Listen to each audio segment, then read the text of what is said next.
হ্যাঁ। প্রিয় শিক্ষার্থীরা, আহ, আজকে জাতীয় বিশ্ববিদ্যালয়ের অনলাইন ক্লাসে সকলকে স্বাগত জানাচ্ছি।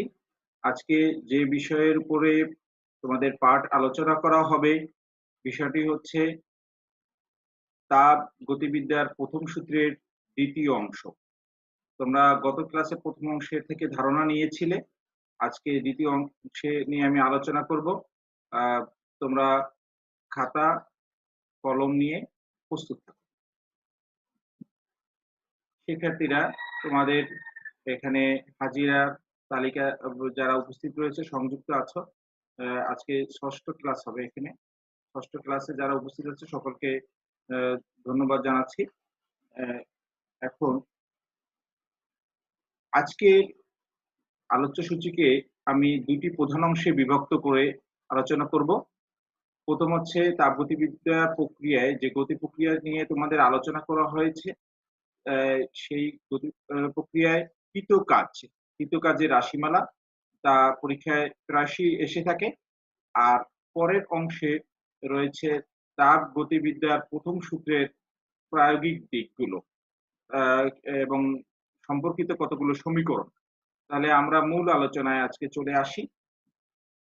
শিক্ষার্থীরা, তাপগতি প্রক্রিয়া আমরা গত ক্লাসে যে বিষয়টি আমরা ধারণা নিয়েছিলাম সে সম্পর্কে তোমরা জানো। সেটা হলো 4টি তাপগতি প্রক্রিয়া রয়েছে: সমচাপীয়, সম আয়তন, সমষ্ণ প্রক্রিয়া ও রুদ্ধতাপীয় প্রক্রিয়া। এখন সমষ্ণ আর রুদ্ধতাপীয় প্রক্রিয়ার কৃতকার্যে যে সমীকরণ দুটি রয়েছে, এটা তোমাদের জাতীয় বিশ্ববিদ্যালয়ের যে বিগত সালের প্রশ্নগুলো আছে সেখানে আলোচনা হয়ে থাকে এবং তোমাদের এই পাঠ্যসূচিতে রয়েছে। তাহলে আমি এই বিষয়টি তোমাদের সহজ করে উপস্থাপন করছি, তোমরা খাতায় নোট করে নিবে। আমরা জানি সমষ্ণ প্রক্রিয়া হলো যে প্রক্রিয়ায় তাপমাত্রা স্থির থাকে। তাহলে এখানে চলক এখানে আমাদের চলরাশি যা স্থানাঙ্ক দুটি রয়েছে সেটা হলো চাপ এবং আয়তন। তাহলে এদেরকে আমরা রূপান্তর করতে পারি। তাহলে আমরা প্রথমেই একটি আদর্শ গ্যাসের সমীকরণ নিব। এখানে আদর্শ গ্যাসের সমীকরণ, তাহলে এই আদর্শ গ্যাসের সমীকরণটা নিয়েছি। এখান থেকে আমরা যদি আয়তনের সাথে সম্পর্ক স্থাপন করতে চাই তাহলে চাপের মান বসাবো, কারণ চাপের মান দিলে চাপ বসে যাবে। তাহলে আমরা এখান থেকে এই মানটা আমরা বসাবো। তাহলে এখানে তোমরা গ্রাফে দেখতে পাচ্ছ যে আয়তন এখানে বৃদ্ধির সাথে সাথে আয়তন বৃদ্ধির সাথে সাথে এখানে প্রাথমিক আয়তন, এখানে এটা ফাইনাল মানে চূড়ান্ত আয়তন, এবং চাপ হ্রাসের ফলে এর আয়তনটাকে হ্রাস পায়। এটা আর একটা সমষ্ণ রেখার মাধ্যমে দেয়া আছে গ্রাফে। তোমরা এখানে দেখো, তুলে নাও খাতায়। এখন এখানে দেখো শিক্ষার্থীরা, এখানে আমরা কৃতকাজ আমরা জানি পিডিভি, এটা আমরা এর আগের ক্লাসে করিয়েছিলাম। এখন এই পিডিভি থেকে আমরা এখানে পি এর মানটা বসিয়ে দিব। এই যে আমরা 1 নং সমীকরণে পেয়েছিলাম পি এর মান, সেটা বসিয়ে দিব। বসিয়ে দিলে আমরা এখানে সমীকরণটা এটা এইভাবে পাই। এখন আমরা এটা যেহেতু ধ্রুবমান, এটাকে আমরা ইন্টিগ্রেশনের বাইরে নিয়ে আসি। তাহলে ইন্টিগ্রেশন সাইনের ডান পাশে আমাদের চলমানগুলো এটা রয়েছে, তাহলে এই মানটা পেয়ে যাই। তাহলে এখন এই মানটা যদি হয়ে থাকে তাহলে আমরা এখান থেকে আমরা লিখতে পারি এন আর টি লন, কারণ আমরা জানি ডিএক্স বাই ডিভি এইটা ইন্টিগ্রেশন করলে আমরা পাই যে লন বা ই ভিত্তিক লগ, তাকে আমরা লন বলি। তোমরা গণিতে জানো। তাহলে এখান থেকে আমরা যদি বসিয়ে দিই তাহলে ইন্টিগ্রেশনের মান ডিভি পাই। তাহলে এখানে যে আমরা এই সমীকরণটা পেলাম, এই সমীকরণ, তাহলে মাত্র কয়েকটি লাইনের মাধ্যমে আমাদের প্রমাণটা হয়ে গেল। পাশে এই গ্রাফ চিহ্নটা আছে, তোমরা দিতে পারো। তাহলে এভাবে উপস্থাপন করলে তোমরা এটার পূর্ণ নাম্বার পাবে আশা করি। এবার শিক্ষার্থীরা, আমাদের এই প্রশ্নটা হয়ে গেল। এখন এখানে গ্রাফে আরেকটা বিষয় আমরা নিয়ে আসতে যাচ্ছি, সেটা হচ্ছে দেখো, যদি চাপের সাথে সম্পর্ক করে তাহলে আয়তনের মান বসাবো। তাহলে আয়তনের মান বসালে এভাবে আমাদের সমীকরণটা আসবে। তাহলে তোমরা সেটা বাসায় করে দেখবে। সেটা এখানের সাথে তুলনা, যদি আমাদের আয়তনের সাথে সম্পর্কিত কাজ বলতে আমরা আয়তনের সাথেই করে থাকি সাধারণত, সেটাই করবো।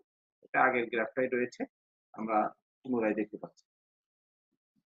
শিক্ষার্থীরা, এবার আমাদের এখন যে বিষয়টি নিয়ে তোমাদের আলোচনা সেটা হলো রুদ্ধতাপীয় প্রক্রিয়ায় চাপ আয়তন সম্পর্ক। এই প্রশ্নটা খুবই গুরুত্বপূর্ণ সবসময়ের জন্য। আ আমরা এই ক্ষেত্রে এটা বের করব। আম এই ক্ষেত্রে তোমাদের অ্যা একটি অ্যা বিষয় আমি তোমাদেরকে থেকে নিয়ে আসতে চাচ্ছি। অ্যা এখানে দেখো আমাদের একটি আম এখানে চিত্র রয়েছে। যে চিত্রটি আ তোমরা দেখতে পাচ্ছ। আ এখানে দেখতে পাচ্ছ যে একটা পিস্টনযুক্ত সিলিন্ডার রয়েছে।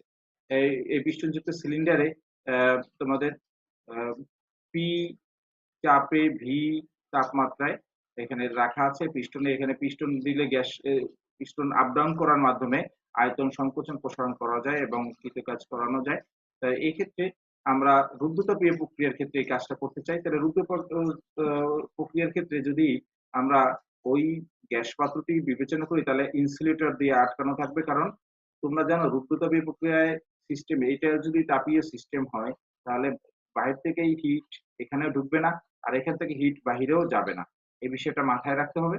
তাহলে এটা যদি আমরা মাথায় রাখতে পারি, তাহলে আমরা এখানে অ্যা P চাপে V আয়তনে T তাপমাত্রায় এবং U অভ্যন্তরীণ শক্তিতে 1 মোল আদর্শ গ্যাস রেখে দিই। 1 মোল আদর্শ গ্যাস যদি রাখি, তাহলে তোমরা এখন আমরা বাইরে থেকে কোনো তাপ দেব না। তাহলে এক্ষেত্রে যে পরিবর্তনগুলো সূচিত হয়, সেগুলো আমরা গাণিতিকভাবে উপস্থাপন করে আমাদের কাঙ্ক্ষিত চাপ এবং আয়তনের মধ্যে সম্পর্ক স্থাপন করতে সক্ষম হবো। শিক্ষার্থীরা আ এখানে তোমরা লক্ষ্য করছো উম আ এখানে তাপগতিবিদ্যার ১ম যে সূত্রটি রয়েছে সেটা আমরা এখানে জানি। তোমরা আ সেটা তোমরা জানো যে ডিকিউ আ ডিইউ এখানে আসলে অ্যাকচুয়ালি ডিইউ হবে ডিইউ প্লাস পিডিবি। এখন আমি সরাসরি লিখেছি যেহেতু আমাদের সময়কে আমাদের এখানে অ্যা আমরা যাতে দ্রুত করতে পারি, তাহলে আমরা এইটা গত ক্লাসে অভ্যন্তরীণ শক্তি স্থিরায়তনে অভ্যন্তরীণ শক্তির সমীকরণ আমরা এটা প্রতিবেদন করেছিলাম। তাহলে এই তথ্যটা আমরা প্রমাণ করে দেখাবো আবার পুনরায়। যদি পরীক্ষায় প্রশ্ন আসে তোমরা এটা করে নিবে আগে। তাহলে ডি স্থির আয়তনে আমরা এটা লিখতে পারি। অভ্যন্তরীণ শক্তি এটা লিখতে পারি। তো এই সমীকরণটা আমরা সরাসরি বসিয়ে দিলে এটা পাওয়া যায়। তাই তাপগতিবিদ্যার সমীকরণকে আমরা স্থির আয়তনে এভাবে লিখতে পারি। এখন এই অংশটা যদি বসানো হয়, কিন্তু রুদ্ধতাপীয় প্রক্রিয়ার ক্ষেত্রে আমরা এইটা লিখব।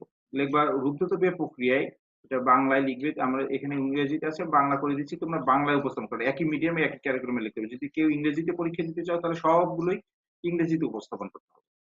শুধু গাণিতিক সমীকরণগুলো বাদে। বাংলা করা যাবে না এগুলো। বা অন্য ইয়েতে লেখা যাবে না। তাহলে এক্ষেত্রে আমরা dq = 0 তার মানে এডিয়াবেটিক প্রসেসে তাপের আদান-প্রদান হয় নাই। তাহলে 0 তাহলে এই মানটা যদি আমরা এই সমীকরণে বসিয়ে দিই তাহলে আমাদের ১ নং সমীকরণ হিসেবে আমরা এটা পেয়ে যাব। আচ্ছা। এবার আম ১ মোল আদর্শ গ্যাসের ক্ষেত্রে অবস্থানের ক্ষেত্রে আমরা জানি PV = RT কারণ n এর মান 1 কারণ n = 1 1 মোল ধরেছি। আচ্ছা। তাহলে এখন আমরা এটাকে ব্যবকলন করি ২ পাশে। PdV, VdP ২ টাই চিন্তা করতে হবে। আ আর এই পাশে হবে RdT। আর যেহেতু এখানে ধ্রুবক মান তাহলে এভাবে লিখতে পারি। তাহলে সেখান থেকে আমরা DT এর মান এটা বের করে দেখাতে পারি। এই হলো আমাদের এই পর্যন্ত অংশ। এখন দেখো শিক্ষার্থীরা তোমরা এটুকু তুলতে পেরেছো? বুঝতে পে আ আ না পারলে তোমরা আমাকে প্রশ্ন উত্তর পর্বে এটা আবার বলবা যে, "স্যার এইখানে" তখন আমি আবার এখানে চলে আসবো। আচ্ছা। এবার দেখো ১ নং সমীকরণ। ১ নং সমীকরণটা কি ছিল? তোমরা একটু দেখো তো। CVdT আর PdV এই ডিটি এর জায়গায় ডিটি এর জায়গায় আমাদের এই যে আ ডিটি এর মানটা বসিয়ে দেব যেটা আমরা বের করেছিলাম। এখন সমীকরণটা বসিয়ে দিয়েছি এইটা। আচ্ছা এখানের একটু ক্যালকুলেশন এর হিসাবটা আছে তোমরা এখানে দেখো লক্ষ্য করো। CV, PDV, VDP. আচ্ছা উভয় পক্ষে R দ্বারা গুণ করো। এটা আরেকটা লাইন করে নাও। কারণ এখানে আমরা যেহেতু স্ল্যাশ সংখ্যা খুব বেশি না বাড়ে সেজন্য আমরা একটু সংক্ষিপ্ত করেছি। তাহলে এখানে দেখো এটা করা যায়। তাহলে এই ক্ষেত্রে ২ পাশে R দিয়ে গুণ করো। তাহলে R হয়ে গেল। তাহলে দেখো পিডিভি এখানে একটা পিডিভি আছে। এই একটা পিডিবি, এই একটা পিডিবি। এটার সাথে কিন্তু এখানে গুণ করলে আর চলে আসবে। তাহলে পিডিবি আর, আর এই সিভি পিডিবি। এই সিবি পিডিবি আর এই পিডিবিটা আমি কমন নিয়েছি। ঠিক আছে? আর বাকি থাকে কি সিবি ভিডিপি, সিবি ভিডিপি এটা এখানে লিখলাম। তাহলে এই টার্মটা এখানে চলে আসছে। আচ্ছা। কিন্তু আমরা জানি আ মোলার আপেক্ষিক তাপদ্বয়ের যে পার্থক্য সেটা হলো R। তাহলে আমরা এটাকে এই যে ২ নং সমীকরণ পেলাম কিছুক্ষণ এই যে এই সমীকরণ থেকে। তাহলে এই ২ নং সমীকরণকে এই পদ দ্বারা ভাগ করে দেব। সিবি, পিভি আ এ ভাগ করে দিব। তাহলে ভাগ করে দেই। তাহলে উভয় পক্ষে ভাগ করে দিয়েছি, এই পাশেও ভাগ করে দিয়েছি 0। তাহলে ভাগ করে দিলে দেখো এইটা আর এটা কাটবে। ঠিক আছে? তা আর এটা কি কাটবে? এখানে ভি কাটা যাবে। ভি এইটা কাটা যাবে। থাকবে কি?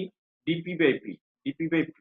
আর এখানে সিপি বাই সিবি এটা তোমরা জানো গামার যে অনুপাত গামা, সেই অনুপাত গামার মানটা আমরা বসিয়ে দিয়েছি। আর এখানে এখানে পি কাটা যাবে। এই পি কাটা যাবে। থাকবে ডি। দেখো একদম সহজ।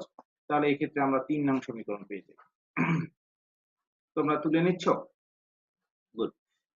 এখন আ আমরা ওই ৩ নং যে সমীকরণ, শেষের যে সমীকরণটা পেয়েছিলাম, এখানে দেখো এই সমীকরণে আমরা এখানে আ মান বসিয়ে দিব। এখানে দেখো আ এখানে ইন্টিগ্রেশন করব। এখন ৩ নং সমীকরণকে ইন্টিগ্রেশন করব, সমাকলন করব। তাহলে সমাকলন করলে চলকগুলো সমাকলন হবে। তাহলে ওই লন বা ই ভিত্তিক লগ আসবে। তাহলে লগ আসলো। তাহলে এটা এখানে আসলো। এখানে এই একই নিয়মে আসবো। আর শূন্যকে যদি ইন্টিগ্রেশন করে তোমরা জানো কনস্ট্যান্ট সি আসে, ধ্রুবক আসে। আচ্ছা। খেয়াল করো। তাহলে এবার লগের ক্ষেত্রে তোমরা জানো আ পাওয়ার হয়ে যায়।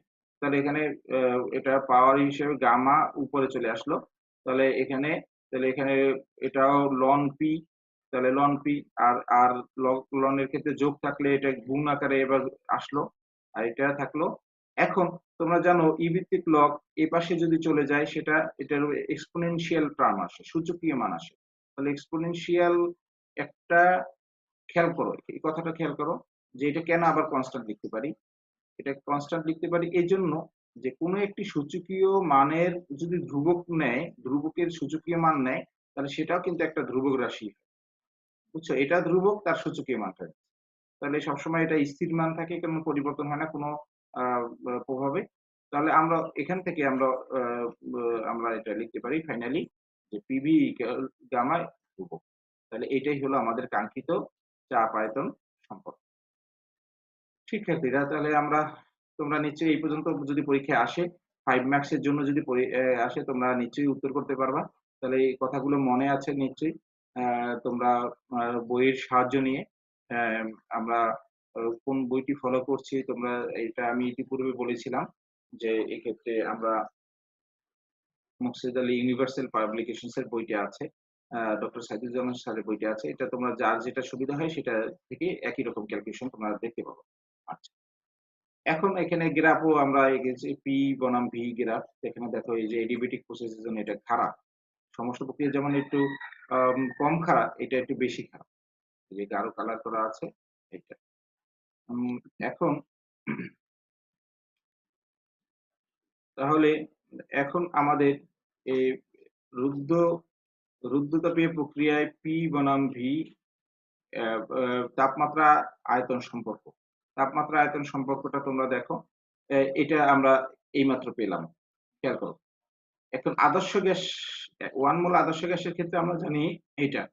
এখন তাপমাত্রা আয়তন মানে চাপের মানটা বাদ দিতে হবে। চাপের মানটা যদি বাদ দিতে চাও, চাপের মানটা খেয়াল করো। চাপের মান যদি বাদ দিতে চাও তাহলে তাহলে ওই মানটাকে বের করে আমাদের কোন সমীকরণে বসাতে হবে? এখন যে সমীকরণটা আছে এই যে এই সমীকরণে আমরা বসিয়ে দিব। P এর মান। তাহলে P এর মানটা বসালে আমাদের সমীকরণটা এই দাঁড়াচ্ছে। তাহলে বসিয়ে দাও। তাহলে বসিয়ে দিলে দেখো, তাহলে এইটা যদি হয় তাহলে এই ধ্রুবক মানটা এখানে চলে আসলো। আর ধ্রুবকটা একটা ধ্রুবককে আরেকটা ধ্রুবক দ্বারা ভাগ করলে সেটাও আরেকটা ধ্রুবক। K প্রাইম ধরলাম। K প্রাইম আসলো। এই যে। তাহলে একটা ধ্রুবককে কারণ ধ্রুবক কাকে বলে?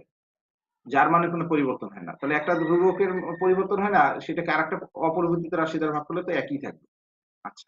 তাহলে এটা করলে আমরা এইটা লিখতে পারি। দেখো এখান থেকে আ সরলীকরণ করে আমরা এইভাবে একটা সমীকরণ পাই। এগুলো অঙ্ক করার ক্ষেত্রে আমাদের কাজে লাগবে। আমরা এগুলো দেখব পরে। এখন দেখো এই বিভিন্ন পারমাণবিক গ্যাসের ক্ষেত্রে আমাদের এই গ্রাফটা পি ভি বনাম টি এর গ্রাফটা দেখো এখানে আছে। সেগুলো বিভিন্নভাবে উপস্থাপন করা আছে, তোমরা দেখতে পাচ্ছ। এখন রুদ্ধতাপীয় প্রক্রিয়ায় চাপ তাপমাত্রা সম্পর্ক, পারস্পরিক সম্পর্ক। তাহলে এখন তোমরা যেহেতু আগের ধারণাটা বলেছিলাম, তাহলে এবার বাদ দিতে হবে ভি আয়তনের মান। তাহলে আয়তনের মানটা আমরা বসিয়ে দিব। আয়তনের মানটা বসালে আমাদের সমীকরণটা এটা দাঁড়াচ্ছে। তাহলে এইটা দাঁড়ালে এটাকে সরলীকরণ করলে এটার উপরে গামা আছে। তো গামা আসলে আমরা এই যে পি এর অংশটাই, আচ্ছা টি এর উপরে গামা আছে, এই টি এর অংশটা। আর আর এর উপরে গামা আছে। আর এর অংশটা এখানে ভাগ হয়ে গেল। আর এর অংশটা এখানে ভাগ হয়ে গেল। তাহলে একটা ধ্রুবককে এটা আর এর উপরে একটা গামা, কারণ একটা নির্দিষ্ট গ্যাসের ক্ষেত্রে পরমাণুর গ্যাসের ক্ষেত্রে কিন্তু গামার মানও কিন্তু ধ্রুবক। তাহলে একটা ধ্রুবককে আরেকটা ধ্রুবক দ্বারা ভাগ করলে সেটাও একটা ধ্রুবক মান কি প্রদান করে। তাহলে এভাবে আমরা একটা সমীকরণ পেয়ে যাই। তাহলে এখান থেকে শিক্ষার্থীরা আমরা এই বিষয়টা দেখলাম। তাহলে এটা হলো আগের সমীকরণ আমরা দেখলাম সাধারণ একটা গ্রাফ। তাহলে এই ক্ষেত্রে আমরা এটাকে উপস্থাপন করতে পারবো। পরীক্ষায় যদি যেকোনো একটি সম্পর্ক আসে তাহলে আমাদের ১ম সম্পর্ক থেকেই আমরা শুরু করে এই পর্যন্ত আসলে তোমরা উত্তর করতে পারো। আচ্ছা। এবার আমাদের আরেকটি বিষয়ে আমরা আলোচনায় আসছি। সেটা হলো আমাদের একটা প্রশ্নের উত্তর। সেটা হলো তাপগতি প্রক্রিয়ায় কৃত কাজ রুদ্ধতাপীয় প্রক্রিয়ার ক্ষেত্রে। আচ্ছা, এটা একটু খেয়াল করো সতর্কতার সাথে। এটা একটু ক্যালকুলেশন গুলো আ যদি নিয়মিত প্র্যাকটিস না থাকলে তাহলে তোমরা এলোমেলো করে ফেলতে পারো। সেজন্য এটার পরামর্শ হলো তোমরা রেগুলার এটাকে প্র্যাকটিস করবা। তাহলে আমরা আম রুদ্ধতাপীয় প্রক্রিয়ার ক্ষেত্রে আমরা সমীকরণটাকে এভাবে দেখি যে পিডিবি কৃত কাজ পিডিবি ১ম আয়তন, ২য় আয়তন। আচ্ছা। রুদ্ধতাপীয়ের ক্ষেত্রে আমাদের যে সমীকরণটি রয়েছে চাপ আয়তনের সম্পর্ক এটা পি ভি গামা ধ্রুবক। এই মানটা থেকে আমরা পি এর মানটাকে বসাবো। তো পি এর মানটা বসালে এখানে কি লেখা যায়? অ্যা পি ডিভি ভি গামা। তাহলে এই যে ভি গামা আসে, তাহলে এখান থেকে আমরা এখানে দেখো, তাহলে আমাদের সমীকরণটা তুমি যদি লিখতে চাও, তাহলে এখানে কে আমরা বাইরে লিখলাম, কে এর সমীকরণ। আর এখানে কি আসবে? V minus gamma D V. এই যে এইটা। তাহলে এইটা যদি হয়, তাহলে এটাকে যদি ইন্টিগ্রেশন করি তাহলে আমাদের ইন্টিগ্রেশন হলে এটা পাওয়ারটা নিচে আসবে। তাহলে ইন্টিগ্রেশন করলে এই সমীকরণটা আমরা পেয়ে যাই। তোমরা একটু ধীরে, ধীরে করো। তাহলে এটা করা যাবে। নিজের হাতে করো না হলে বুঝবা না। তাহলে এটা পাওয়ারটা নিচে আসবে আর এর থেকে মাইনাস হবে। তাই মাইনাস হলে আমরা এটাকে সাইড চেঞ্জ করে দিলে এই পাওয়ারটাকে এই পাশে আর সাইড চেঞ্জ করলে এটাই আসে। তাহলে এটা ২য় ক্ষেত্র, চূড়ান্ত ক্ষেত্র আর এটা হলো প্রাথমিক ক্ষেত্র। তাহলে এই ২ ক্ষেত্র যদি আমরা বসিয়ে দেই তাহলে এইভাবে একটা সমীকরণ পাই। তাহলে এইটা হলো আমাদের রুদ্ধতাপীয় প্রক্রিয়ায় কৃত কাজ। এখন এটাকে আমরা আরো সরলীকরণ করতে পারি। সেটা হলো আমরা আরো দেখে নিই। তাহলে আগের যে সমীকরণটা আছে ফাইনালটাকে আমরা এখানে ফাইনালকে ২য় ক্ষেত্র ২ আর ১ম ক্ষেত্রকে ১ ধরব। ঠিক আছে? তাহলে ১ ধরলে আমাদের সমীকরণটি আসবে এটা। এখন আমরা এই সমীকরণটা কোথা থেকে পেলাম? এই যে কে টাকে আমরা ভিতরে গুণ করে দিয়েছি। আমরা এভাবে একটা সমীকরণ পেয়েছি। দেখো শিক্ষার্থীরা, আমরা পেয়ে যাচ্ছি। অ্যা এখন আ আমাদের তোমরা একটু খেয়াল করো।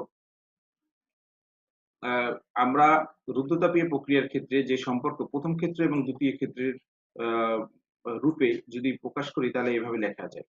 এটা একটা কনস্ট্যান্ট টার্ম। কারণ আরো যদি ক্ষেত্র নেই ১ম ক্ষেত্র, ২য় ক্ষেত্র, ৩য় ক্ষেত্র, যত ক্ষেত্রগুলোই হবে না কেন, আ নির্দিষ্ট চাপের জন্য সংশ্লিষ্ট যে আয়তনের, তাহলে আমাদের এভাবে সমীকরণটা আসবে। এখন আসার ক্ষেত্রে এখন ২ নং সমীকরণে এইগুলো বসিয়ে দিব। ২ নং সমীকরণে যদি বসিয়ে দেই, কে এর মানটাকে বসিয়ে দেই, তাহলে আ কে এর বদলে এখানে ১ম এখানে যেহেতু ২ আছে, ২ এর সাথে মিল রেখে এটা লিখব। আর এখানে কে এর মানটা হলো P1 V1। দেখো একটু খেয়াল করো না হলে কিন্তু এলোমেলো হয়ে যাবে। এই। তাহলে এই। ঠিক আছে? P2 V2 আর P1 V1। তোমরা সকলেই দেখছি নোট করে নিচ্ছ। আ না বুঝলে আ তোমরা আনমিউট করে প্রশ্ন করবা। ঠিক আছে? বা মেসেজ চ্যাট বক্সে তুমি মেসেজ দিবে। আচ্ছা, তো এক্ষেত্রে কমেন্টস করবা। তাহলে এক্ষেত্রে আমরা তাহলে 1 1 মাইনাস গামা 1 মাইনাস গামা এটা থাকলো। আর এই যে দেখো V2 আর এখানে ভি2 মাইনাস গামা, তাহলে এই দুটো ভি2 গামা আর ভি2 মাইনাস গামার সাথে এটা কি হয়, তাহলে বাদ দেওয়া যায়। তাহলে আমরা বাদ দিলে পি2 ভি2, পি2 ভি2 আসে, আর এখানে আসবে পি1 ভি1। এই এখন PV equal to RT, PV equal to RT, এই সমীকরণ থেকে পিভি ইকুয়াল টু আরটি থেকে আমরা লিখতে পারি কি, এইটা না, দেখো পিভি ইকুয়াল টু আরটি, সেই সমীকরণ থেকে এটা লেখা যায় কিনা, লেখা যায়। তাহলে এই সমীকরণ থেকে এটা লেখা যায়, তাহলে লেখা গেলে তাহলে আরটি 1 মাইনাস গামা টি2 বাই টি1। তাহলে এইভাবে আমরা একটা সমীকরণ পেতে পারি। এই সমীকরণটাই হলো আমাদের কাঙ্ক্ষিত রুদ্ধতাপীয় প্রক্রিয়ায় কৃতকাজের সমীকরণ। আশা করি তোমরা বুঝতে পারছো। তাহলে যেকোনো একটা প্রক্রিয়া পরীক্ষায় প্রায়শই আসে, তোমরা এভাবে উপস্থাপন করতে পারলে পূর্ণ নাম্বার পেয়ে যাবে। এখানে স্টেপ জাম্পিং করবা না, তোমরা লাগলে বাসায় প্রয়োজনে আরো স্টেপ বাড়িয়ে নিবে। তোমাদের যত সংখ্যক স্টেপ লাগবে গাণিতিক সমীকরণ সমাধানে সেগুলো করে নিবে কিন্তু। ঠিক আছে? তাহলে আর কোনো এখানের ক্যালকুলেশনে কোনো বোঝার ঘাটতি নেই তো তোমাদের? আচ্ছা, গুড। এখন শিক্ষার্থীরা সমষ্ণ গ্রাফ আর রুদ্ধতাপীয় গ্রাফের তুলনামূলক আলোচনা করতে, তাহলে এই তুলনামূলক আলোচনা করার জন্য আমাদের যে প্রশ্নটি প্রয়োজন, প্রথমেই জানার প্রয়োজন সেটা হচ্ছে গিয়ে এটার ঢাল সম্পর্কে জানা। একটা গ্রাফ আঁকবো, সেই গ্রাফটা তোমরা জানো ঢাল কাকে বলে? ঢাল কাকে বলে? ঢাল হলো কোনো একটি বক্ররেখার যে স্পর্শক আঁকা হয়, সেই রেখা এক্স অক্ষের ধনাত্মক দিকের সাথে যে কোণ উৎপন্ন করে তার ট্যান থিটা মান। তাহলে ট্যান থিটা মান। তাহলে এইভাবে আমরা ঢালের সংজ্ঞা জানি। এখন তোমরা এখানে যে কাজটা করবা, সমষ্ণ প্রক্রিয়ার ক্ষেত্রে আমরা জানি পিভি ধ্রুবক, পিভি ধ্রুবক মান। তাহলে এইটাকে আমরা ব্যবকলন করি। তাহলে ভিডিপি, পিডিপি। এখন আমরা আসলে কি করতে চাচ্ছি?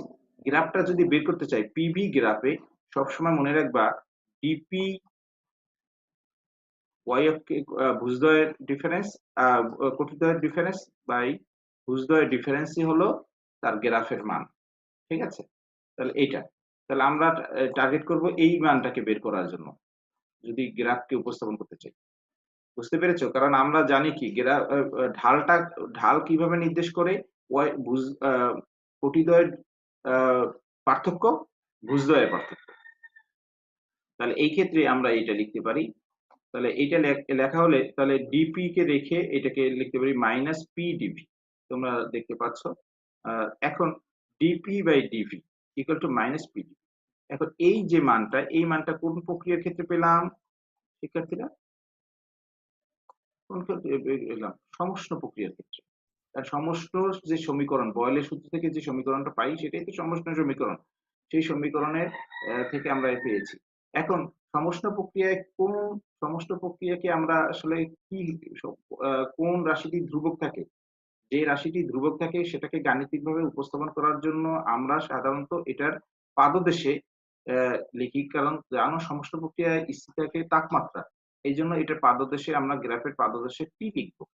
তাহলে এটা বুঝবে সমষ্ণ গ্রাফ। কারণ আমরা এখানে না বললেও বুঝতে পারি যে সমষ্ণ প্রক্রিয়া এটা পেয়েছি। তাহলে এটা একটা সমীকরণ।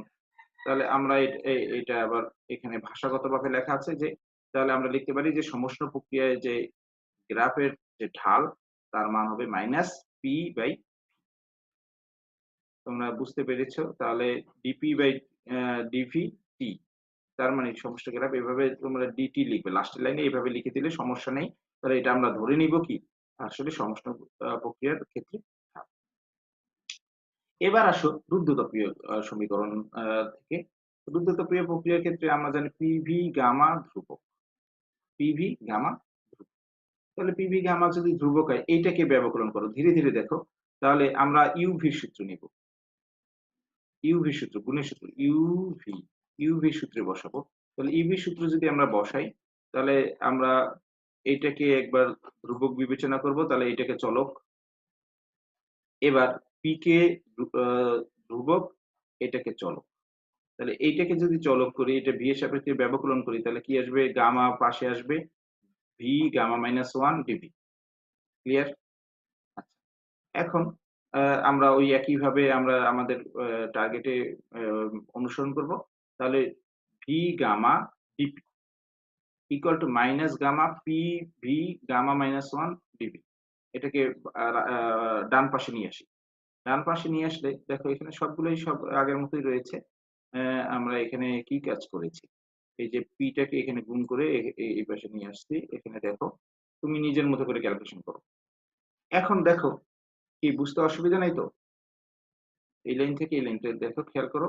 আ ভি গামা ডিপি আর পি এটা পি থাকলো আর এগুলো যা আগের আছে ব্যবকলন করে আমরা পেয়েছি সেটা এটা বসিয়ে দিলাম এটা। আচ্ছা।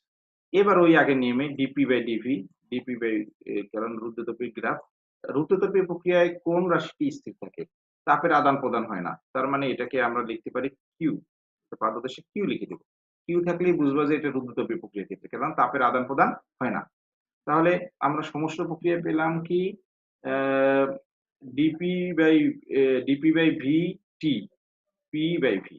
আর রুদ্ধতাপীয় প্রক্রিয়ার ক্ষেত্রে এটা পেলাম। এখন এই ২ টা গ্রাফকে তাহলে আমরা এই ক্ষেত্রে ২ টা মান পেলাম। তাহলে এটাকে আমরা পরবর্তী অংশে দেখো তাহলে আমরা এটা পেলাম। এখানে দেখো অতিরিক্ত একটা গামা আ প টার্ম রয়েছে। তাহলে এটুকুই হলো ওই ২ টা গ্রাফের পার্থক্য। তাই এক্ষেত্রে আমরা পার্থক্য তুলনা করলে আমরা ভাগ করে থাকি। তাহলে রুদ্ধতাপীয় প্রক্রিয়ার ক্ষেত্রে গ্রাফ আর সমষ্ণ প্রক্রিয়ার গ্রাফের ক্ষেত্রে যে বক্ররেখা আছে তার ঢালের যে অনুপাত, এই অনুপাত ২ টা হলো গামা পরিমাণ। তার মানে এক্ষেত্রে বাংলায় একটা মন্তব্য লেখো। সুতরাং সবাই নোট করে লেখো। সুতরাং সমষ্ণ রুদ্ধতাপীয় গ্রাফ সমষ্ণ গ্রাফের চেয়ে গামা গুণ খাড়া। ঠিক আছে? তাহলে এই পরিমাণটা গামা গুণ খাড়া হবে। তোমরা এই পরিমাণটা গামা গুণ খাড়া হবে। এই গ্রাফটা গামা গুণ খাড়া। তাহলে এই জায়গাটা গামা গুণ খাড়া। ঠিক আছে? আ এ এ এটা পরীক্ষায় মার্কস ৫ খুবই গুরুত্বপূর্ণ। আমি যে বিষয়গুলো তোমাদের নিয়ে আসছি সেগুলো বারবার পরীক্ষায় আসে এবং এটা তোমাদের আ ভবিষ্যতে ফিজিক্সের তাপগতিবিদ্যা অংশের জানার জন্য গুরুত্বপূর্ণ বিষয়। কারণ এটা পরবর্তী অধ্যায়ের সাথে রিলেটেড। সেই বিষয়গুলো আমি জিস্ট অংশগুলোতেই আমি তোমাদের নিয়ে আসছি। শিক্ষার্থীরা, আজকে আমরা আজকের আলোচনা এ পর্যন্তই থাকলো। এখন তোমাদের পক্ষ থেকে কোনো প্রশ্ন থাকলে তোমরা তোমাদের সে আনমিউট করে প্রশ্ন করতে পারো। বহু পরমাণু গ্যাসের ক্ষেত্রে গামা এর মান নির্ণয় করার পদ্ধতিটা যদি দেখাতেন। কোনটা? বহু পারমাণবিক? বহু পারমাণবিক? বহু পরমাণু গ্যাসের ক্ষেত্রে গামা এর মান। জি স্যার। আচ্ছা। ওটা তো হ্যাঁ, হ্যাঁ। আচ্ছা, আমি বলি। তো তোমাদের এখানে আমরা খুব সংক্ষিপ্তভাবে বিষয়গুলো উপস্থাপন করেছি। এখানে আমি গামার মানগুলো সরাসরি তোমাদের দিয়েছিলাম। এ এ ও এক পারমাণবিক গ্যাসের ক্ষেত্রে 1.67 দ্বিপারমাণবিক গ্যাসের ক্ষেত্রে 1.41 এবং বহু পারমাণবিকের ক্ষেত্রে মানে ২ এর বেশি যেগুলো সেটা 1.33। এখন এইগুলোর ক্ষেত্রে আমাদের সিপি আর সিভি এর মানটা ভিন্নতা আসে। তাহলে এইটা আমাদের গ্যাসের গতিতত্ত্ব থেকে একটা নির্ণয় করতে হবে। আ এটা একটা বিশেষ আ বর্ণনা আছে। বুঝতে পেরেছো? বহুপারমাণবিক গ্যাসের ক্ষেত্রে সিপি আর সিভি এই ২ টা জি আলাদা স্যার। করে বের করে মান ২ টা যদি ভাগ করি সেক্ষেত্রে আমরা এই মানটাকে আমরা বের করতে পারবো। আ এজন্য। তাহলে আমরা এটা যেকোনো এক ক্লাসে আমরা এটা আলোচনা করব। আর কারো প্রশ্ন আছে? আচ্ছা, ঠিক আছে।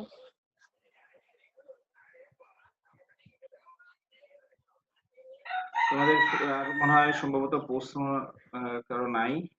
তোমরা যারা উপস্থিত আছো আম উম তোমাদের মধ্যে আচ্ছা ইয়ামিন কোনো প্রশ্ন নাই না? মাইনুল, ইয়ামিন, ইশরাত তো প্রশ্ন করলা শম্পা। আচ্ছা। আ তাহলে আমি তোমাদের আজকে উম এখন তোমরা যদি বলো তাহলে আমি একজন শম্পা তোমাকে একটা প্রশ্ন করি। তুমি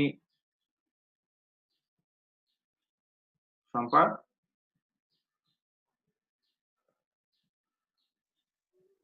আচ্ছা, হ্যাঁ স্যার। হ্যাঁ, তুমি বলো যে হিলিয়াম গ্যাসের ক্ষেত্রে রুদ্ধতাপীয় প্রক্রিয়ায় সমষ্ণ গ্রাফের চেয়ে কতটুকু খাড়া হবে? হিলিয়াম গ্যাসের ক্ষেত্রে কি গামার পরিমাণটা কত? সেটাই তো, গামাটাই হিসাব করলেই কিন্তু হয়ে যায়। স্যার হিলিয়ামের পরিমাণ হচ্ছে মানে গ্যাসের ক্ষেত্রে হচ্ছে 1.4, তার মানে এটা 1.4 না 1.4 পরিমাণ না, খাড়া হবে। না 4.1 উত্তরটা ভুল হয়েছে। কারণ হিলিয়াম গ্যাস হলো এক পারমাণবিক। এক পারমাণবিক গ্যাসের ক্ষেত্রে 1.6। ও এক পারমাণবিক স্যার, হ্যাঁ, 1.67 1.6 1.67 হ্যাঁ, তার মানে জি স্যার। হিলিয়াম গ্যাস ব্যবহার করে যদি এই কাজটা করা হয় সেক্ষেত্রে আমরা সিপি আর সিবি এর মানটা 1.67 পরিমাণ খাড়া হবে। হ্যাঁ হ্যাঁ হ্যাঁ, এটা ঠিক আছে, খেয়াল করবা, নোট করে নেবে। কারণ 1.6 হ্যাঁ, পরীক্ষার খাতায় ভুল করে লিখে আসলে তো নাম্বার পাওয়া যাবে না। ঠিক আছে। আহ ইয়া এই, ইয়ামিন আছো? ইয়ামিন, জি স্যার। হ্যাঁ, ইয়ামিন তুমি আমাকে বলো যে আজকে যে আলোচনা থেকে আমরা চাপ আয়তন যে সম্পর্কগুলো পেয়েছি, ঠিক আছে, এখানে তাপমাত্রা আয়তন সম্পর্কটা কি ছিল?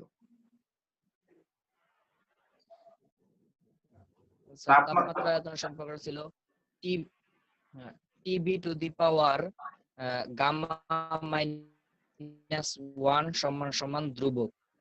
গুড, ভেরি গুড, তাহলে ঠিক আছে। এটা তাহলে পরীক্ষায় যদি আসে তাহলে আমরা একটু প্রথম থেকে সবই প্রমাণ করে আসব। আচ্ছা, তাহলে জি স্যার। ঠিক আছে, তোমরা উত্তর করতে পেরেছো।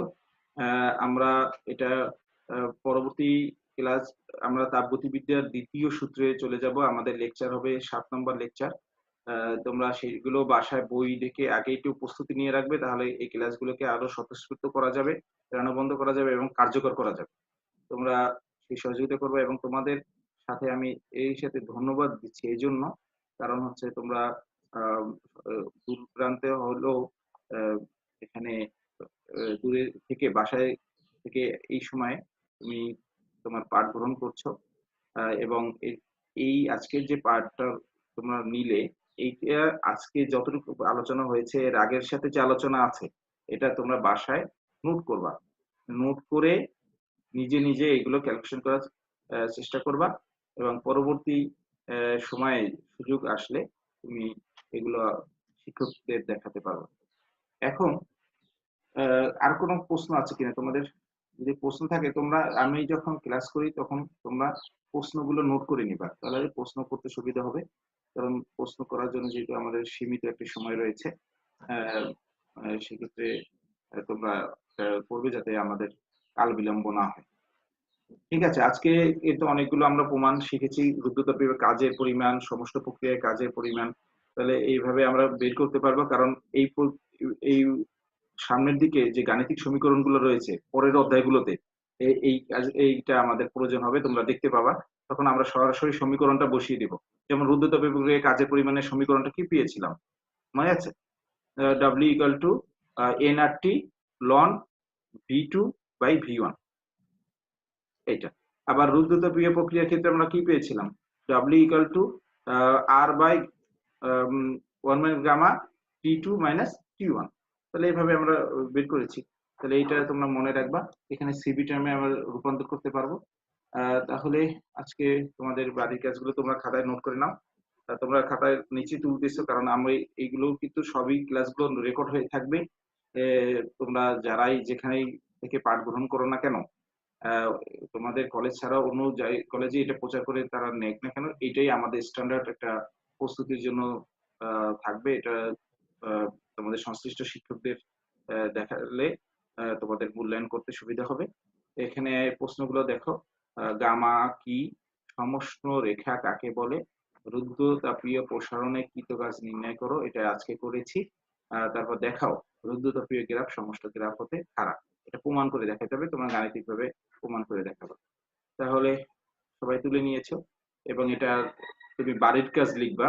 লেকচার কত 6, ষষ্ঠ লেকচারে বাড়ির কাজ, এটা লিখে খাতায় দেখবে। এভাবে ধারাবাহিক একটা খাতাও করতে পারো, কারণ অনলাইন ক্লাসের একটা খাতা তৈরি করলাম, তাহলে এটা সাজানো থাকলো। তাহলে এই কোর্সটা তোমাদের কাছে আরো প্রাণবন্ত এবং প্রাঞ্জল মনে হবে। সকলকে ধন্যবাদ। সবাই স্বাস্থ্যবিধি মেনে বাসায় ভালো থাকো, এবং স্বাস্থ্যবিধি মেনে বাহিরে যদি যাও সেক্ষেত্রে স্বাস্থ্যবিধি মানবা। সবার প্রতি ধন্যবাদ জানিয়ে আজকে আমি আমার সেশন শেষ করছি। সকলকে ধন্যবাদ।